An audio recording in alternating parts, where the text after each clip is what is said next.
Šiandien į svečius atvyko Bauret Panda komanda. Ir filmuosime į Monol tepalą etiketės gamybą. Einu pažiūrėti, kaip jiems sekasi. Komanda radau Saškos karalystėje dažų maišymo laboratorijoje. Ar labai taškysis? Ar maniau taškysis? Aš labai pasistengsiu. Turėtume neapsitaškyti niekas.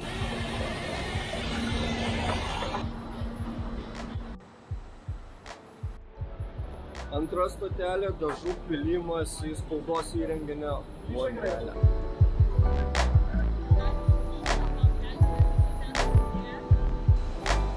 Sudėtos spalvos visos, suvedimas pilnas ir komanda filmuos, kaip tikras atspaudas gimsta.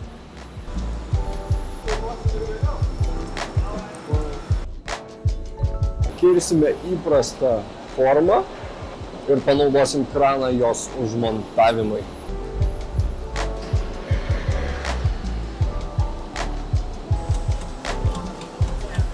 Vėliau pasakyk, ką čia ekrane matom. Matosi užsidėta, tai jeigu kas nors išlenda, tam stacionariam pasižiūriu tiesiog vieną. Pasigaunu kadrą, pasižiūriu, kad suvedimas būtų geras, kad kirtimas peilio būtų vietoje.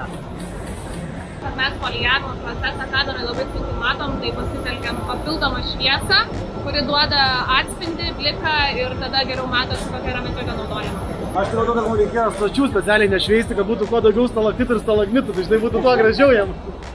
Filmuojame jau 3 valandą. Etiketė Etiketė klijuojama ant gaminio. Nesakykit, paskutinis buvo tobulas.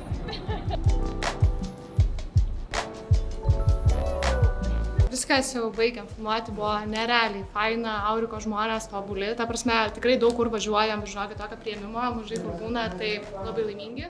Ir dabar laukiam kiečiausio klipuko iš Bauret Panda komandos.